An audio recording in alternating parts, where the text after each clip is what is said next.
सुखी जीवन का रहस्य। एक महान संत हुआ करते थे जो अपना स्वयं का आश्रम बनाना चाहते थे, जिसके लिए वो कई लोगों से मुलाकात करते थे। एक जगह से दूसरी जगह यात्रा के लिए जाना पड़ता था। इसी यात्रा के दौरान उनकी मुलाकात एक साधारण सी कन्या विदुषी से हुई। विदुषी ने उनका स्वागत किया और संत से कुछ समय कुटिया में रुककर आराम करने की याचना की। संत उसके मीठे व्यवहार से प्रसन्न हुए और उन्होंने उसका आग्रह स्वीकार किया। विदुषी ने संत को अपने हाथों का स्वादिष्ट भोज कराया और उनके विश्राम के लिए खटिया पर एक दरी बिछा दी और खुद फर्श टाट बिछाकर सो गई। विदुषी को सोते ही नींद आ गई। उसके चेहरे के भाव से पता चल रहा था कि विदुषी चैन की सुखद नींद ले रही है। उधर संत को खाट पर नींद नहीं आ रही थी।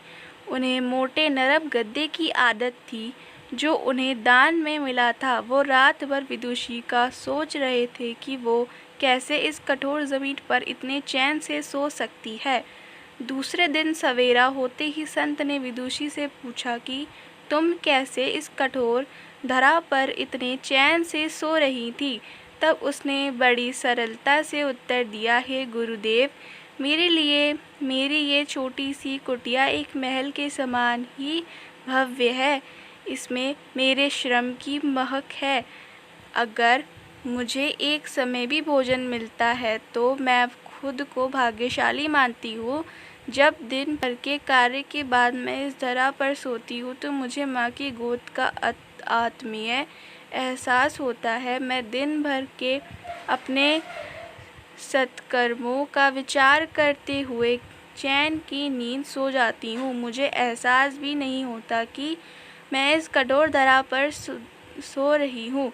यह सब सुनकर संत जाने लगे। अब विदुषी ने पूछा, हे गुरुवर, क्या मैं भी आपके साथ आश्रम के लिए धन एकत्र करने चल सकती हूँ?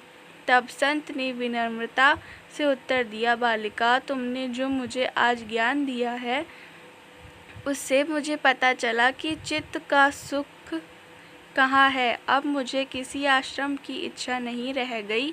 यह कहकर संत वापस अपने देश लौट गए और एकत्र किया धन उन्होंने गरीबों में बांट दिया और स्वयं एक कुटिया बनाकर रहने लगे। अतः संतुष्टि ही जीवन का मूल्य मंत्र है। अगर इंसान में संतोष है तो कोई दुख उसे तोड़ नहीं सकता। यही है जीवन का रहस्य।